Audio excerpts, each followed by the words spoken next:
Good morning. So today's lesson is vocabulary and skills, teen speakers.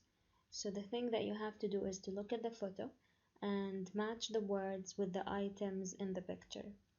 The words in the box are banner, flip chart, lectern, microphone, projector screen, speaker, stage, spotlight. So try to match these words with the items in the picture that you see on page 26. Take your time to do it.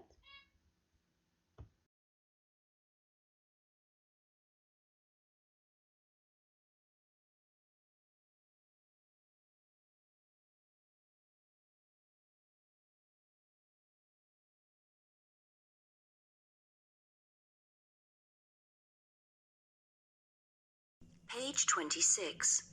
Listen. Exercises 1 and 2. Listen to the interview. Speaking in public is never easy, especially if you're young and inexperienced. So I went to Westway School in West London to find out what public speaking situations today's teenagers have to deal with. First, I spoke to the school quiz team captain, Jenny Wilson. I have to motivate the team before each quiz game, but unfortunately we lost our first 3 games.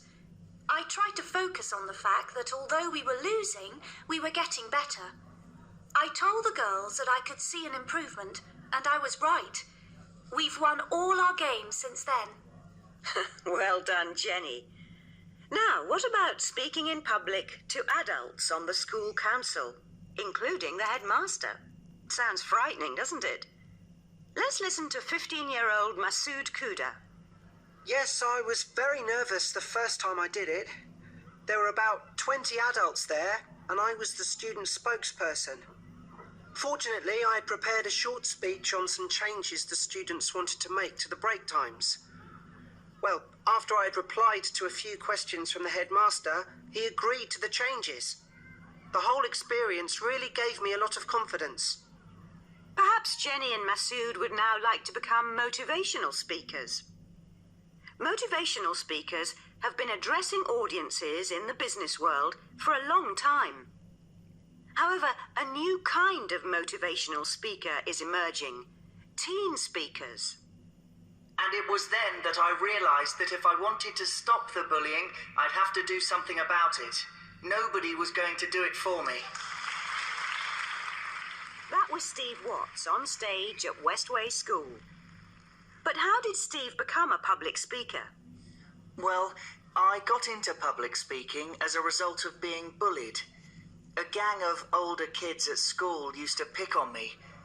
Naturally, I didn't tell anyone about it, but then one day at school assembly, the headmaster started talking about bullying. Well, when he'd finished, I just stood up and I told the whole school, that's 300 people, about my situation. I had everyone's attention, and at the end, I got an enormous round of applause.